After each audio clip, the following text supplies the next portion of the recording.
My life didn't change after I became a doctor, and it came to me as a shock because why will my life not change? If you follow me here on this channel, you probably seen my induction video. I made an entire vlog about my graduation, my final exam preparations, and I was so excited. My induction was unarguably one of the happiest days of my life because why not? I'd spent years of my life pursuing this dream and it has finally come to life. After my graduation, I went on for my housemanship, the 1 year compulsory housemanship. I know I made an entire video about things to look out for in the place you're going to do your housemanship if you're a doctor, things to do during your housemanship to maximize it and how to make the best use of it. After my housemanship, I didn't think so much about the realities because I felt like this was transient. Housemanship was just 1 year. It doesn't fully represent what you're going to experience in the career, right? Good. After housemanship, I went on for my NYSC. My NYSC wasn't so exciting because, I mean, it was NYSC. I was basically serving my fatherland, giving back to the country where I was trained. So I didn't expect so much, and I actually didn't get so much. After NYSC, I went into full blown. I shared my struggles in, I think, the last video I posted, or one of the last video I posted, job hunting life post NYSC. So now that I've been in practice for almost a year, right? I am here to say that my life did not change. And to say that it's disappointing may not quite capture how I feel about it because of a lot of, first of all, the work schedule. I work in private practice. So this, mind you, that this is my experience and it may be different from the experience of any other person, right? Who has a different work schedule or who works in an entirely different system. So in private practice, we work 5 days a week. Okay. We don't take calls in private practice, usually 9 to 6. And then Mondays to Saturdays, then we have an off day in a week, like within the week. So that's basically what my work schedule is. So that takes a huge chunk of my day or my week because I spend most of my time at work. Okay. And I like where I work, by the way. But the reality sets in because you realize that you want more out of life. Yes, I enjoy what I do. I love being a dentist, right? Sometimes I think about what I would have possibly been if not a dentist. And it's usually a hard decision to make. I love being a dentist. I also understand that as a human being, we are multifaceted. There are other things you can do other than what it is you're actually doing. For example, I'm here on YouTube, right? I'm not working on a patient right now, but you get my point. When you get what you want, you now realize that there is still something more. There's always something more to desire. There's always something more to aspire to. And I think that is one of the shocking realities because in school we used to feel like, okay, once we become doctors, like that is it. Like our life will become a bed of roses. All we'd have to do would be to, bask in the glory of this career path that we've chosen. But that is not exactly the reality, especially if you're practicing in a country like this. Real life gradually sets in. I don't even want to talk about the fact that when you go for NYSC as a doctor, many of your counterparts are relatively younger than you are, right? And you're like, why are you so young? I remember we had an 18-year-old in my camp, and I'm like, you're 18?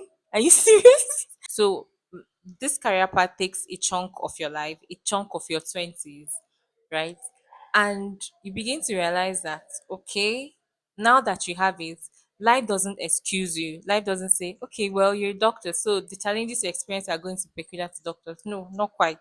You're going to have the same set of challenges every human being has or is disposed to. Because in medical school, we live a very shielded life. Like our lives are so regimented to a large extent. You don't have so much time to indulge in a lot of things.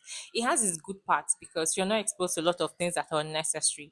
But it also has the downside because in life you need to be prepared for the realities that are prevalent. So basically real life starts to set in, right? You realize that you spent a chunk of your time in this profession. You want something more. Okay, you want something more out of life. And it's hard for you because it's hard for you to, you can't up and leave. It's a vocation. You can't spend 6 to 8 years of your life in a particular, trying to become a particular thing, and then when you become that thing you just want to throw it into the air. There are exceptions, but it doesn't come so easy, right? And then there is also the fear of, if I delve into something else, will I be as successful, right? It just feels safer that you're in this field because this is where your expertise is. This is what you've been groomed to become. Other realities that you get to see your counterparts, like people you knew or people you know maybe from secondary school, or even people you met while in school, but they didn't get to spend the same number of years you spent in school, right? And then you realize that these people seem to be progressing relatively faster. Okay.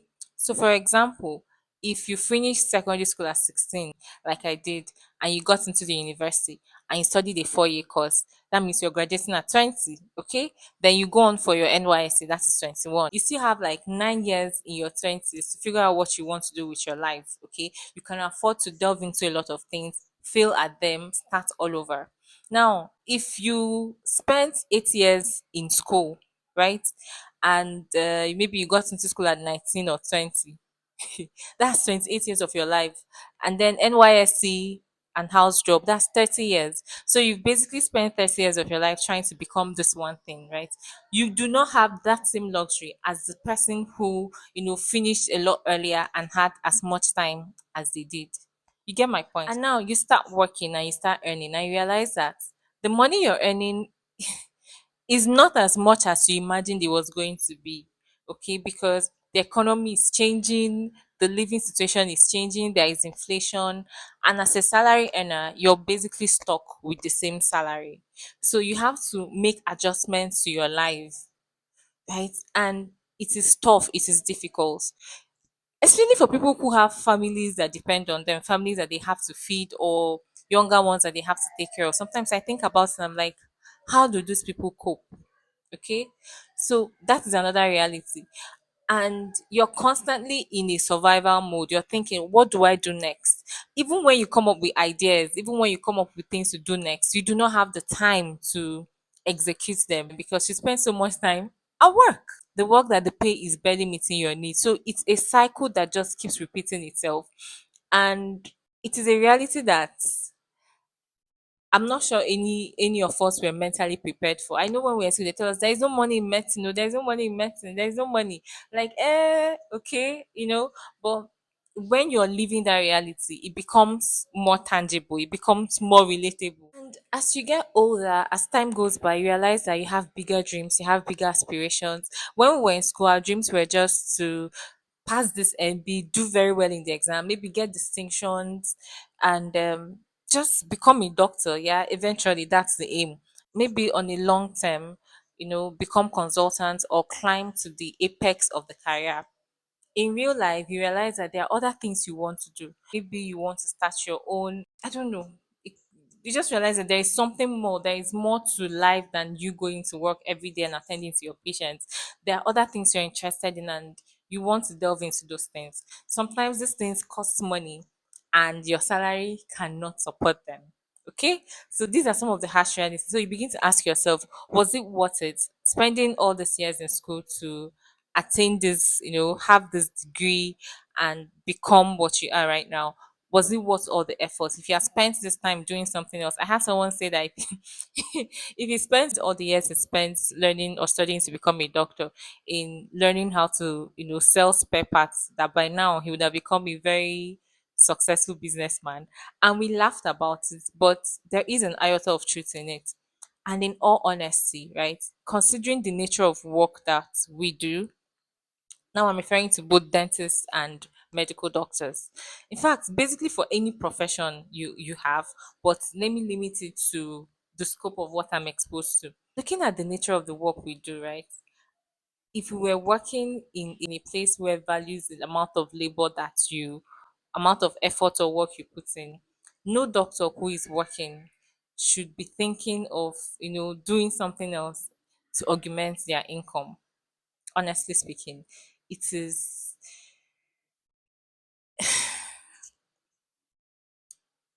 it shouldn't be heard of, right?